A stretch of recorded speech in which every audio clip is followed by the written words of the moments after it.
우리가 믿는 하나님은 만물을 창조하신 하나님이십니다. 창세기 1장 1절은 말하기를 태초에 하나님이 천지를 창조하셨다, 이렇게 우리에게 선포하고 있고요. 온 땅의 주인은 오직 유일하신 주 여호와 하나님이라는 사실을 우리에게 선포하고 있습니다. 여기에 대하여서 시편 기자는 이렇게 표현하고 있죠. 시편 95편 4절과 6절인데요. 우리 함께 하나님의 창조하심을 기억하며 선포하도록 하겠습니다. 시작. 땅의 깊은 곳이 그의 손안에 있으며 산들의 높은 곳도 그의 것이로다. 바다도 그의 것이로다. 그가 만드셨고 육지도 그의 손이 지으셨도다. 오라 우리가 굽혀 경배하며 우리를 지으신 여호와 앞에 무릎을 꿇자. 아멘. 이처럼 하나님이 모든 만물의 주인이라는 것을 인정하고 그 앞에 무릎을 꿇는 것, 그것이야말로 저와 여러분들이 가져야 될 가장 중요한 그런 믿음이 됩니다. 그리고 그러한 믿음이 있을 때 비로소 오늘 본문의 내용이 조금 이해가 될 수가 있을 텐데요. 일단은 먼저 오늘 우리가 살펴보는 본문의 저자는 아삽이라는 그런 사람인데요. 이 아삽이 누굴까? 그는 다윗 시대 3대 악사 가운데 한 명이고요. 이외에도 여두둔과 헤만이라는 사람이 있었습니다. 여두둔은 각종 현악기와 타악기를 연주하면서 하나님을 찬양했던 그런 사람이었고요. 헤만은 아마도 찬양을 부르던 사람이라고 볼 수 있고, 아삽은 이제 합창단을 지휘하는 역할을 중심으로 악사의 역할을 감당했는데, 특히 아삽은 12개의 시편이나 작시하게 되었습니다. 이걸 봤을 때 그는 다윗과 솔로몬 시대에 가장 위대한 찬양 봉사자다라고 볼 수가 있는 그러한 사람이었습니다. 특히 아삽에게 주어진 축복은 그의 자손들이 여전히 아삽의 뒤를 따라 하나님을 찬양하는 일을 멈추지 않았다라는 그런 축복을 받게 되었는데요. 느헤미야 7장 44절을 보면 이렇게 얘기합니다. 노래하는 자들은 아삽 자손이 128명이요. 또한 에스라 3장 10절도 말하기를 건축자가 여호와의 성전의 기초를 놓을 때 제사장들은 예복을 입고 나팔을 들고 아삽 자손 레위 사람들은 재금을 들고 서서 이스라엘 왕 다윗의 규례대로 여호와를 찬송했다, 이렇게 우리에게 선포해주고 있습니다. 그래서 이제 성경은 아삽을 가리켜서 선견자다, 이렇게 호칭하고 있을 정도인데요. 사실 저는 이러한 아삽의 모습을 보면서 하나님을 찬양하는 일이 얼마나 놀랍고 위대한 것인가, 여기에 대해서 깨달을 수 있었습니다. 2주 전에 제가 금요기도회를 인도하면서 갑자기 그런 마음이 들었어요. 하나님이 주신 마음이라고 생각되는데요. 저에게 매우 강렬하게 찾아오는 그런 마음이 한 가지 있었습니다. 나는 너에게 찬양받기를 원한다. 너는 그 자리에서 찬양해라 라는 그런 메시지가 저에게는 조금 이렇게 다가왔습니다. 매우 강렬하게 저에게 다가왔고, 저는 더 뜨겁게 하나님을 찬양했고 하나님께 영광 돌렸던 그런 기억을 가지고 있습니다. 기도하며 찬양하는 가운데 제가 하나님을 높여드리기를 주님은 원하셨고요, 찬양과 영광 돌리기를 원했던 그런 마음을 저는 깨달을 수 있었는데요. 그렇기에 저는 하나님을 전심을 다해 찬양했고 영광을 돌리는 그런 시간이 있었습니다. 하나님은 무엇보다 우리를 통하여서 찬양받기를 원하시는 하나님이십니다. 내 입으로, 내 삶으로, 내가 가진 달란트와 또 시간과 물질로 하나님을 찬양하기 원하시는 분이 바로 우리 하나님이시다. 아삽은 그렇게 찬양하는 삶을 살았고, 그러한 삶을 본받아서 다음 세대들도 흔들리지 않고 주어진 자리에서 하나님을 찬양하는 일을 굳건히 감당할 수 있던 것이겠죠. 오늘 저와 여러분에게도 그러한 축복들이 있게 되기를 저는 간절히 소망해 봅니다. 신명기 5장 10절에 보니까 이렇게 되어 있습니다. 나를 사랑하는 자는 내 계명을 지키는 자에게는 천대까지 은혜를 베푸겠다. 나를 사랑하고 내 계명을 지키는 자에게, 그런 사람들에게는 천대까지 은혜를 베푸느니라. 나뿐 아니라 나의 자손과 후손들이 천대까지 주님을 찬양하는 기쁨을 누릴 수 있다면 어떨까요? 그게 가장 큰 기쁨이라고 말할 수 있지 않겠습니까? 그것도 나로 인하여서, 나로 말미암아서 내가 그 시작점이 되어서 주님을 찬양했더니 아삽의 후손들처럼 어려운 중에도 힘들고 복잡한 여러 시대를 지났음에도 불구하고 찬양하는 그 일을 멈추지 않는다면 그것이야말로 저와 여러분들에게 가장 행복하고 위대하고 자랑스러운 일 아니겠습니까? 여러분이 하나님을 찬양하는 것은 그것으로 끝나지 않고요, 바로 하나님이 반드시 그 찬양을 받으시고 또 정말 우리에게 복 주시는 하나님인 줄을 여러분들, 저와 여러분 우리 모두 그리고 또 우리 성가대원들도 믿으시기를 주의 이름으로 간절히 소망합니다. 하나님을 찬양하는 것, 그것으로 말미암아 나만 복을 누리는 것이 아니라 우리 모두가 다 복을 누릴 수 있다라는 거죠. 하나님을 찬양하십시오. 목소리로 찬양하고요, 삶으로 찬양하고 나에게 주신 시간과 달란트로 하나님을 찬양하십시오. 그리고 여러분에게 허락되어진 물질로도 인색함 없이 넉넉히 드림으로 하나님을 찬양하십시오. 그렇게 할 때 저와 여러분은 아삽과 같은 복을 누릴 수 있을 것입니다. 특히 저는 곰곰이 생각해 봤습니다. 아삽은 왜 이런 시편을 지었을까? 아삽은 왜 이런 시편을 지었을까? 아삽은 왜 이런 시편을 지었을까? 왜 세상을 심판해 달라고 하면서 공의를 베풀어 달라고 기도했을까? 아마도 아삽이 살고 있던 그 시대에 사회적인 정의가 무너졌기 때문은 아닐까요? 그런데 좀 생각해 보면 이 시편이 작성된 시기는 사실은 조금 이 시편과 어울리지 않는 시기인 것은 분명합니다. 왜냐하면 이 시기는 대부분의 학자들이 전부 다 파악하고 있기로는 다윗이 통치하던 시기였기 때문이죠. 그러니까 이 다윗이 통치하던 시기, 그 시기는 비교적 이제 왕 중에서 가장 선한 왕, 괜찮은 왕, 다윗이 다스리던 때는 그래도 다른 시대보다 비교적으로 사회적인 정의가 온전히 구현되었을 것이지만, 그러나 아무리 다윗이 통치한다고 해도 여러 가지 불이한 문제들이 판을 치고 있는 그런 상황이었던 것입니다. 그러니까 여러분, 정말 어떤 공동체이든 어떤 나라이든 어떤 괜찮은 지도자가 있다 할지라도 그것은 불완전한 것은 당연한 것입니다. 그러니까 다윗이 통치하던 시기에 이런 시편이 나왔다라는 건 정말 우리가 좀 눈여겨볼 수 있는 그런 내용들이에요. 그러니까 악한 재판관들이 암암리에 불의를 행하고 있었고, 또 가난한 자와 고아들이 인정을 받지 못했고, 또한 곤란한 자와 빈궁한 자에게 공의가 시행되지 못했던 시대, 또한 가난한 자가 또 궁핍한 자가 차별받는 그런 일이 분명히 다윗이 다스리던 시대에 존재했다라고 우리는 볼 수가 있게 되는 거죠. 그런데 바로 그러한 때에 아삽은 무슨 일을 하냐면 하나님을 노래하는 거예요. 이게 중요한 메시지죠. 그러니까 이러한 때 하나님을 노래한다. 그러니까 불공평이 있고 또 괴로움이 있고 슬픔이 있고 어떤 공의가 실현되지 않고 정의가 무너져가는 그런 모습들 속에서 아삽은 다른 일을 하지 않고 하나님을 찬양했다는 겁니다. 하나님의 선하심과 하나님의 심판주 되심을 노래하는 아삽. 이것이 바로 아삽의 시편에서 볼 수 있는 위대함이라고 볼 수가 있는 것입니다. 우리는 때로는 아삽과 같은 이들을 만나게 되면 어떤 일을 많이 하냐면 평가하기 바쁘고 지적하기 바쁘며 원망하기 바쁘죠. 여러분, 그런 얘기가 어디서 나오냐면 대부분의 우리들의 본성을 보면 우리들이 축구 관람을 할 때 그런 모습들이 많이 나옵니다. 축구 관람을 하다 보면 만약에 선수가 이 똥볼을 치거나 선수가 조금 패스가 좋지 않으면 그러면 어떻게 합니까? 우린 난리가 나죠. 야, 저놈은 어떤 빨리 바꿔버려라. 저런 사람이 어떻게 국가대표냐. 말도 안 된다. 웃기지 마라. 막 얘기하면서 별별 얘기가 다 해요. 우리는 그렇게 하는 걸 좋아하죠. 그러니까 아무리 정말 우리가 어떤 모습을 봤을 때 우리는 그런 모습이 있어요. 어떤 그런 모습을 만났을 때 우리는 얘기하기 바빠요. 이제 이 나라가 망했구나. 저놈이 문제고 이놈이 문제다라고 말하고자 합니다. 그러나 하나님의 사람은 창조주 하나님, 이 땅의 주인이신 하나님을 찬양하며 영광을 돌리는 모습을 우리는 살펴볼 수가 있게 됩니다. 지금 이 시대에 저와 여러분들에게는 바로 그러한 모습들이 조금 필요할 텐데요. 그래서 제가 지난달 금요기도회 때 나라를 위해 기도하면서 인도하며 말씀드렸습니다. 나오신 분들은 여러분 기억을 하실 텐데요. 나라를 욕하고 원망하는 것은 우리가 할 일이 절대로 아니라고 저에게 제가 말씀드렸습니다. 우리는 그런 일을 만났을 때, 나라의 문제를 만났을 때 편을 가르고 어떤 지도자를 욕하고 원망하는 것이 아니라 우리가 해야 될 일들은 기도하는 것입니다. 비판하기 전에 기도하고 원망하기 전에 기도해라. 기도하지 않고 원망하는 법은 없다. 기도하지 않고 비판해서는 안 된다라는 것이죠.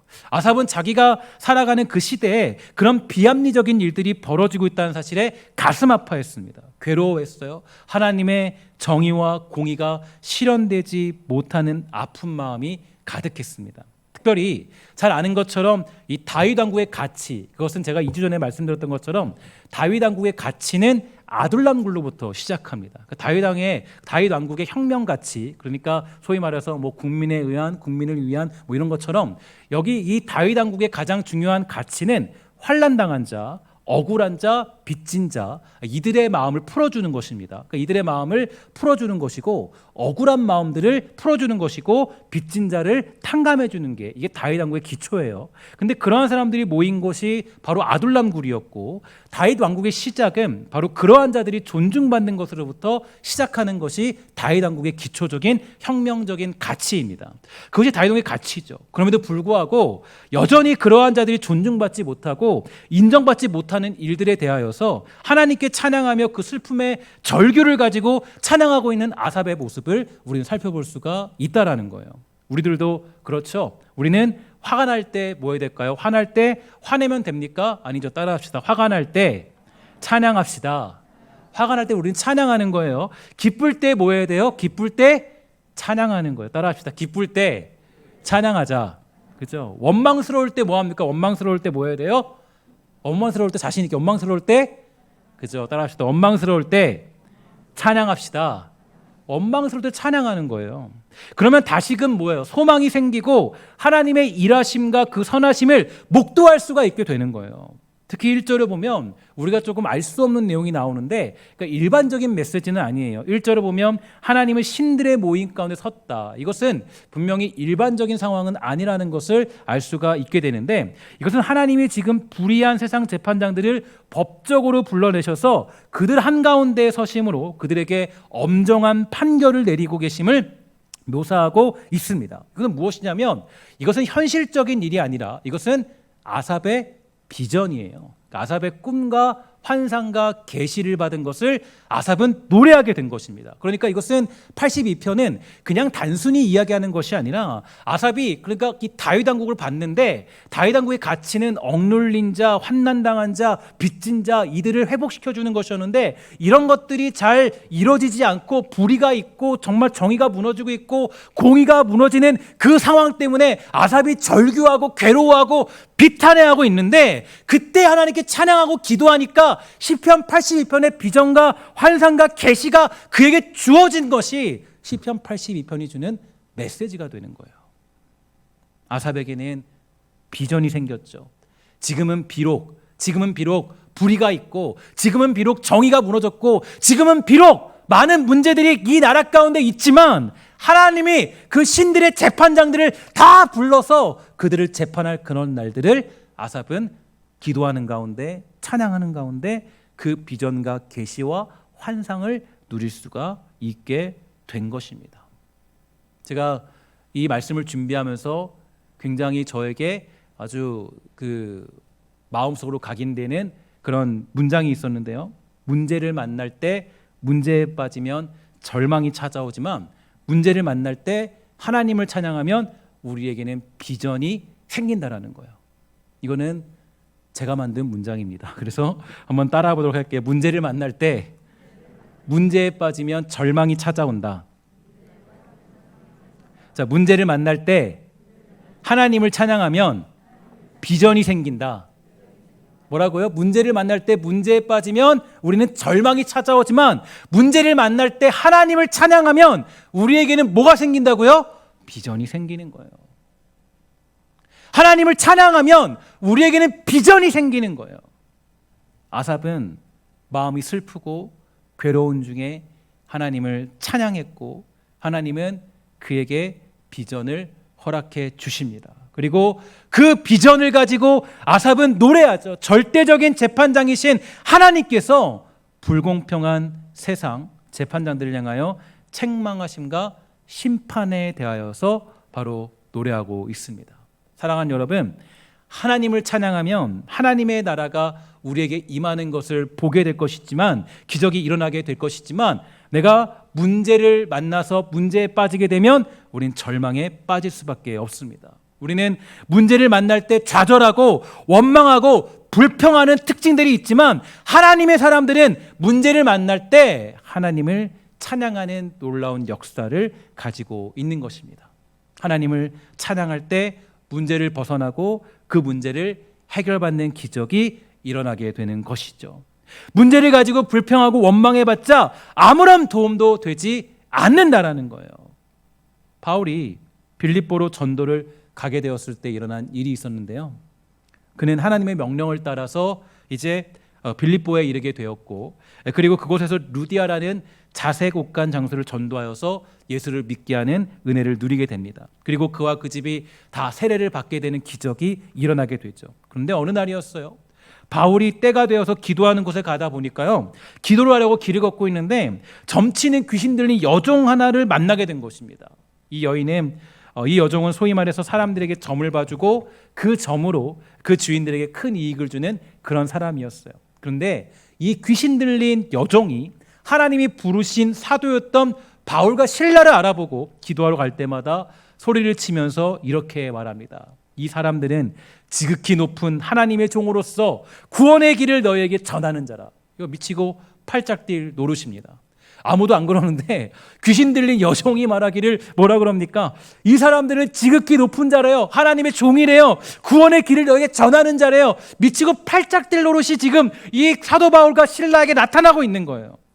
그런데 이게 하루 이틀이 아니라 여러 날을 그렇게 하니까 아마도 바울이 좀 괴로웠던 것 같아요. 원래 바울의 성격이 조금 예민한 사람입니다. 바울은 조금 예민해요. 예민하고 조금 이렇게 딱딱딱딱 뭔가 아구가 맞아야 되는데, 이 바울이 지금 막 기도하러 가는데, 여러분 있잖아요. 기도하러 갈 때는 딱 기도하러 가야 되는데요. 중간에 막 이 귀신 들린 여자가 와가지고 막 소리를 지르는 거예요. 야, 저 사람은 구원의 사람이래요. 그도 하나님의 사람이래요. 미치는 거죠. 사도행전 16장 17절을 보면 이렇게 말합니다. 이같이 여러 날을 하는지라 바울이 심히 괴로워하여, 사실 이거는 괴로워하여라는 그런 번역보다는 귀찮아서, 그죠? 귀찮아서 돌이켜 그 귀신에게 이르되 예수 그리스도의 이름으로 내가 내게 명하노니 그에게서 나오라 하니 귀신이 즉시 나오니라. 아멘. 여기서는 다 같이 아멘 하셔야 돼요. 아멘.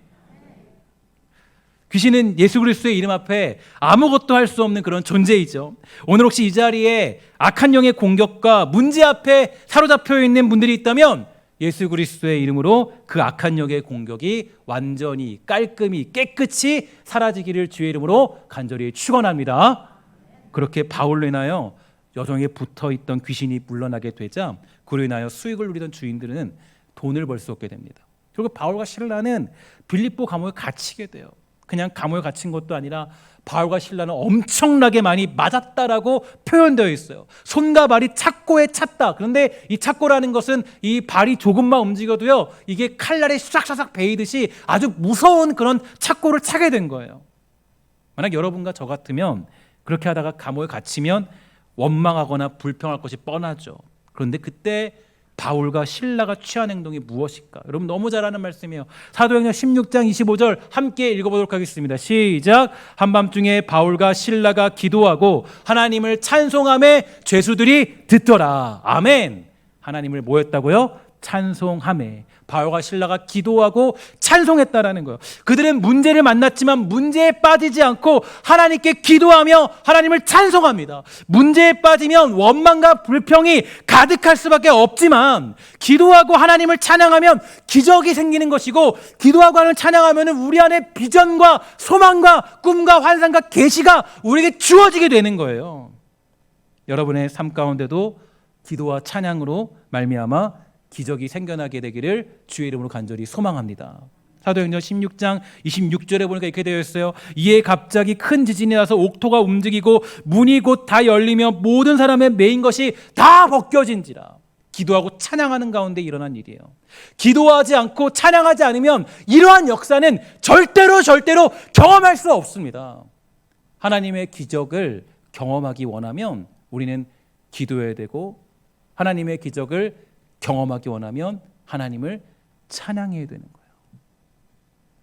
바울과 실라는 문제 앞에서 기도하고 찬양했고 기적이 일어났습니다. 여러분, 기적은 기도하고 찬양할 때 일어나는 것이지 가만히 있다고 일어나는 법은 절대로 없습니다. 물론 하나님이 급하게 매우 비상적인 수단으로 어떤 기적을 일으킬 때도 있지만 찬양 중에, 기도 중에 우리는 기적을 경험할 수가 있게 되는 거예요. 왜냐? 우리 하나님은 찬양받기를 원하시는 하나님이기 때문이에요. 시편 150편 1절부터 6절 할렐루야 그의 성소에서 하나님을 찬양하며 그의 권능의 궁창에서 그를 찬양할지어다. 그의 능하신 행동을 찬양하며 그의 지극히 위대하심을 따라 찬양할지어다. 나팔 소리로 찬양하며 비파와 수금으로 찬양할지어다. 소고치며 춤추며 찬양하며 현악갑 퉁소로 찬양할지어다. 큰 소리 나는 재금으로 찬양하며 높은 소리로 나는 재금으로 찬양할지어다. 호흡이 있는 자마다 여호와를 찬양할지어다. 할렐루야. 이렇게 되어 있습니다. 하나님의 마음이에요. 하나님은 여러분과 우리 교회, 우리를 통해서 찬양받기를 원하시는 분이 우리 하나님이시죠.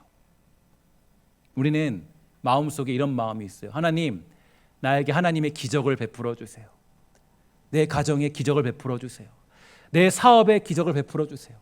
내 삶의 기적을 베풀어 주세요. 내 자녀에게 하나님의 기적을 베풀어 주세요. 기적을 경험하고 싶습니까? 그러면 하나님을 찬양하는 일을 멈추지 마세요. 하나님을 찬양할 때 기적이 임하고 찬양 중에 주의 영광이 임하는 것입니다. 특히 여러분들은 80년대, 70년대 또 90년대 그런 초반의 모습들을 가지고 있는 신앙의 선배님들이 여기에 많이 계신 것으로 알고 있습니다. 여러분들이 배웠던 신앙은 하나님의 기적을 바라고 그 기적으로 말미암아 정말 살아가는 그 인생, 그때 정말 많이 불렀던 찬송이죠. 저도 이 찬송을 대학교 1학년, 2학년 때까지 많이 불렀던 것 같아요. 특별히 많이 불렀고 그때 저희 교회 제가 이제 자라났던 교회 목사님이 개척교회 목사님이었는데 한 20명 이제 가고 한 목사님이었는데 그 목사님이 설교 때마다 그때 거의 되게 자주 불렀던 기억이 나요. 저는 아직도 그 목소리가 기억이 나는데 그 목사님이 굉장히 자주 불렀던 찬양입니다. 어떤 찬양이 이 찬양이죠. 괴로울 때 주님의 얼굴 보라. 평화의 주님 바라보아라. 세상에서 시달린 친구들아 위로의 주님 바라보아라. 괴로울 때 주님의 얼굴 보는 거는 어떤 때예요? 괴로울 때란 거. 괴로울 때 주님의 얼굴 보라. 평화의 주님 바라보아라. 세상에서 시달린 친구들아 위로의 주님 바라보아라. 힘이 없고 내 마음 연약할 때 능력의 주님 바라보아라. 주의 이름 부르는 모든 자는 힘주시고 늘 지켜주시리. 이게 우리의 믿음의 고백이죠. 주님 바라보는 건 괴로울 때 바라보는 거예요. 힘이 없고 네 마음 연약할 때 바라보는 거예요. 그게 믿음이라고요. 그게 믿음이에요. 그게 믿음 생활이에요. 그럴 때 우리는 하나님 찬양하는 거예요. 그렇게 하나님을 찬양하면 위로를 얻고, 찬양하면 소망을 누리고, 찬양하면 비전이 생기고 소망이 우리에게 주어지게 되는 거예요. 아삽은 주어진 상황에 좌절하지 않았고 원망이나 불평만 하지 않고 만물의 주인 되신 하나님을 찬양하며 영광 돌립니다. 아삽은 주어진 문제를 찬양과 기도로 해결했던 사람이에요. 여러분과 저도 그렇게 사셔야 돼요. 내가 어떤 문제를 만났을 때, 어떤 정말 불평하고 원망할 문제를 만났을 때, 힘이 쭉쭉 빠지고 내 마음이 연약했을 때, 괴로워졌을 때, 그때 내 입으로 원망하거나 불평하는 건 아무런 의미가 없고 아무런 소망도 없고, 그거는 더욱더 우리를 문제로 빠지게 만드는 것밖에 되지 않아요. 거기서 우리가 정말 비전과 환상과 계시를 경험하는 방법은 하나님을 찬양하는 거예요. 하나님을 높여드리는 거예요. 우리 하나님께 영광 돌리는 거예요. 그분께 기도하는 거라고요. 사이가 좋지 않은 부부가 있었다고 해요. 그들은 술을 마시고 서로 치고받으며 싸우는 일이 거듭되었습니다. 그것을 해결하려고 부부는 함께 여행을 가기도 했고 상담도 받아보고 함께 자살하려고 수면제까지 먹어보았다 그래요. 그러나 도저히 서로 화해가 되지 않아서 별거를 하게 되었는데, 이 별거는 이혼을 전제로 한 예행연습과도 같은 그런 별거였다고 합니다. 그런데 하나님의 은혜인지 이 부부는 마지막으로 이 상황을 주님께 맡기면서 찬송을 하자고 의견을 모으게 된 거예요. 그러니까 하나님의 사람들은 하나님이 그렇게 돌봐주세요. 자신들의 모습을 있는 그대로 인정하고 하나님께 찬양을 하게 되니까 그들의 마음이 서서히 녹기 시작합니다. 풀리게 됩니다. 찬송을 하게 되니까 그들의 마음속에 서로를 사랑하는 마음을 하나님이 회복시켜 주셨어요. 하나님은 자신을 찬양하는 자녀들에게 복을 주실 것을 약속하셨죠. 우리 함께 읽어볼까요? 시편 147편 12절부터 14절 말씀입니다. 함께 읽도록 하겠습니다. 시작. 시온아 내 하나님을 찬양할지어다. 저가 내 문빗장을 견고히 하시고 내 가운데에 있는 너의 자녀들에게 복을 주셨으며 내 경내를 평안케 하시고. 아멘. 하나님을 찬양할 때 하나님은 우리에게 복을 주시는 하나님인 줄 믿습니다. 하나님을 찬양하십시오. 찬양으로 말미암아 옥문이 열리는 그런 기적을 경험하게 될 것이고, 찬양으로 인하여서 악한 권세가 끊어지게 될 것이고, 우리의 찬양으로 인하여서 아삽의 후손들이 받은 복들을 누리는 그런 역사가 우리 모두에게 일어나게 되는 줄 믿습니다. 또한 찬양은요, 우리를 위기의 순간에 진정한 믿음을 발휘하게 만들어요. 여러분, 찬양 중에 이런 찬송 아시죠? 이 눈에 아무 증거 아니 배워도 믿음만을 가지고서 늘 걸으며. 이 찬송에는 쿠신 목사님의 신앙 고백이 담겨져 있습니다. 이 쿠신 목사님은 대부분의 목사님들이 그랬던 것처럼 이 많은 꿈을 가지고 이 목회에 도전을 하게 되었는데요. 하지만 쿠신 목사님의 목회는 그렇게 순탄하지는 않게 되었어요. 1864년 목회를 시작한 지 10년이 지난 후에 목사님에게는 큰 어려움이 닥쳐왔는데, 그것은 사모님이 병에 걸린 것입니다. 병을 간호해도 호전이 없고 열심히 기도했지만 6년 뒤에 사모님은 결국 천국으로 갈 수밖에 없었고요. 목회를 시작할 때부터 고생하는 삶을 살았던 사모님을 생각하니까 이 쿠신 목사님이 마음이 너무 아픈 거예요. 사실 목회를 하느라 사모님을 간호하느라 자신의 몸을 겨룰 길이 없는 그런 상황을 쿠신 목사님은 살고 있었습니다.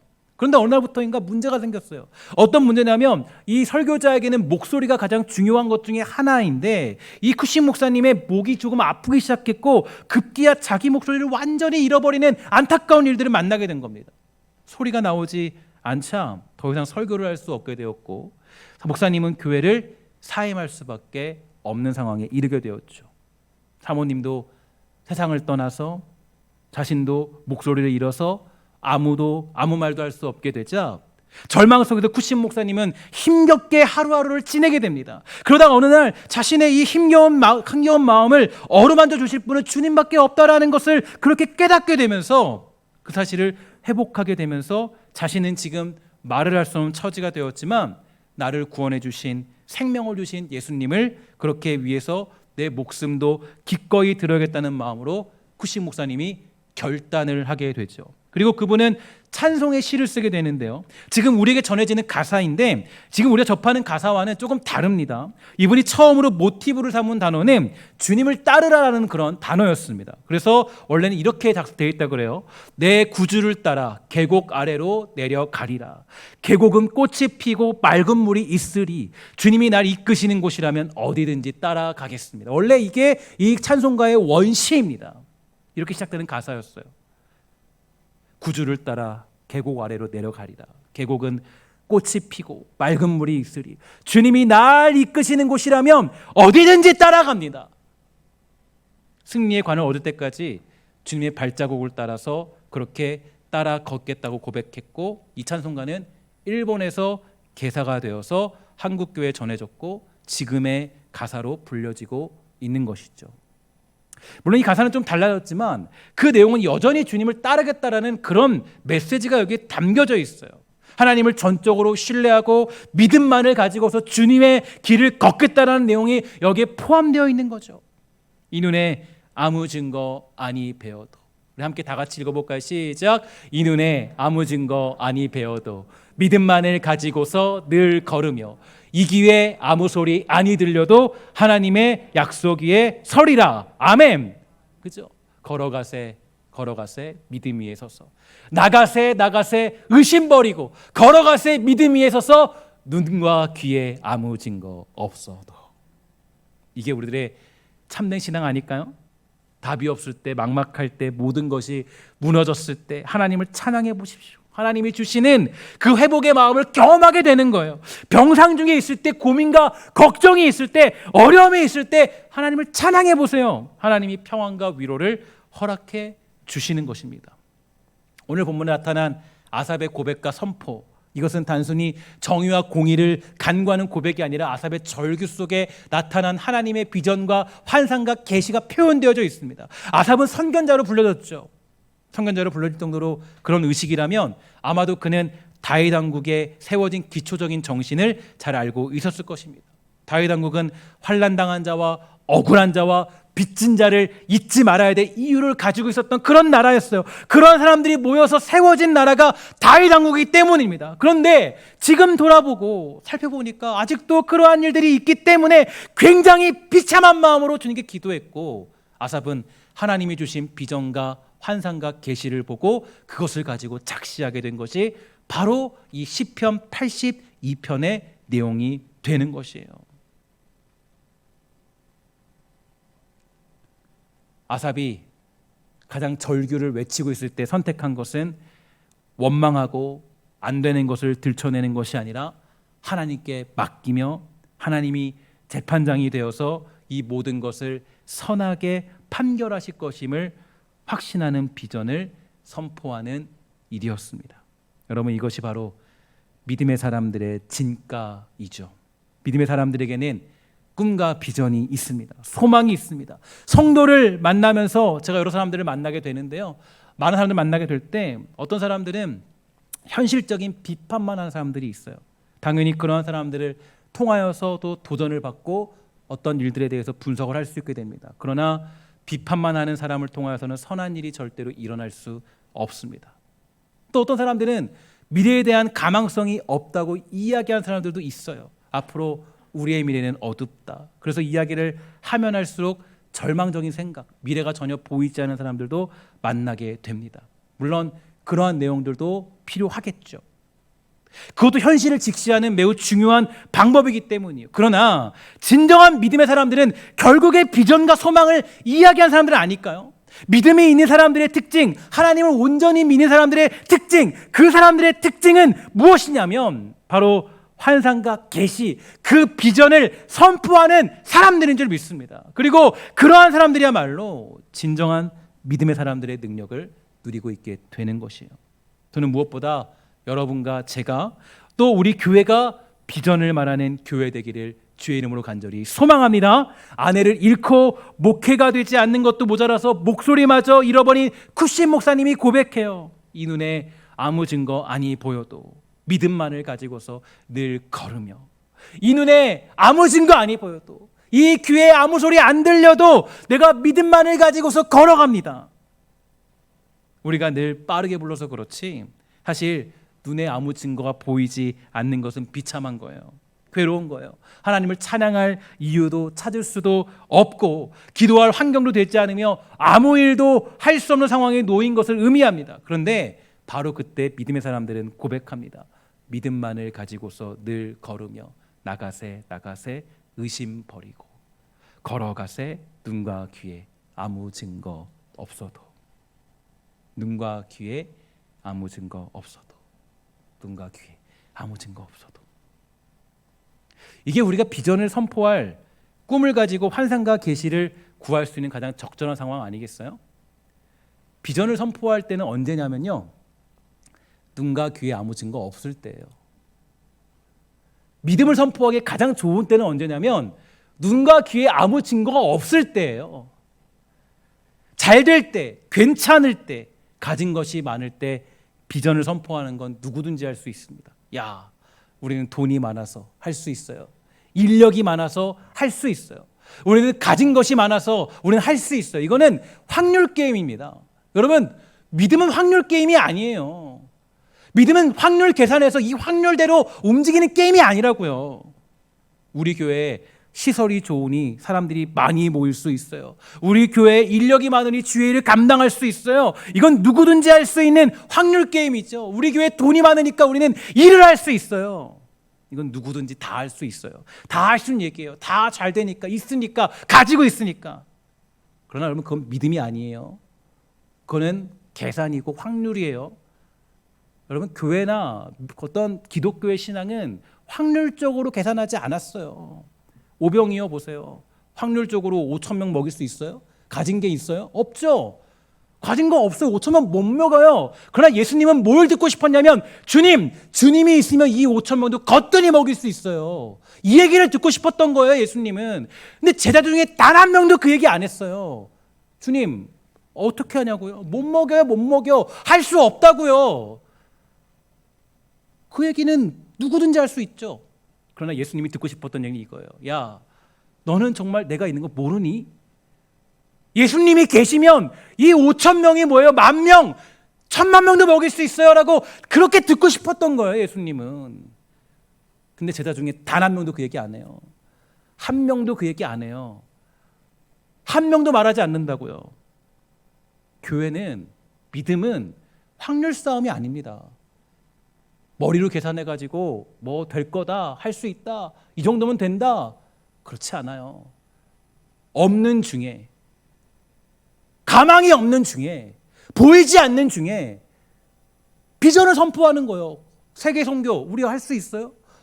세계에 저 사람을 제가 탄자니아 가보니까요 너무 놀랐어요. 뭐냐면 탄자니아 가보니까요 그 사람들이 복음을 듣고 있어요. 우리를 통해서. 우리가 할 수 있는 일이 아니에요. 내가 할 수 있는 일이 아니라고요. 우리가 하나님 정말 주일 감당이 소망합니다. 하나님 앞에 엎드리면 하나님이 없는 중에 주시는 거예요. 확률적으로 계산적으로 이런 상황이 비전을 말하는 건 누구든지 할 수 있습니다. 그러나 그것은 믿음이 아니죠. 믿음이 빛을 발하기 위한 조건, 믿음이 빛을 발하기 위한 조건이 하나 있는데 뭐냐면 바로 이것이에요. 눈과 귀에 아무 증거 없을 때, 눈과 귀에 아무 증거 없을 때, 그때가 믿음이 빛을 발하는 조건이 됩니다.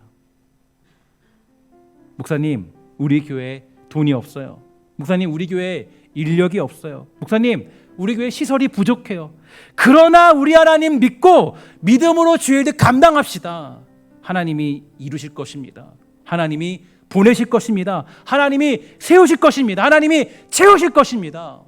이게 우리의 믿음 아니겠습니까? 여러분, 믿음은 없는 중에, 보이지 않는 중에, 눈과 귀에 아무 증거 없어도 그때 믿음으로 선포하는 것이 우리의 믿음이 되는 줄 믿습니다. 오늘 저와 여러분들 모두에게 이러한 믿음들이 회복되는 역사가 있게 되기를 주의 이름으로 간절히 부탁을 드리겠습니다. 이 쿠식 목사님의 이 고백이 우리들의 고백이 되어야 돼요.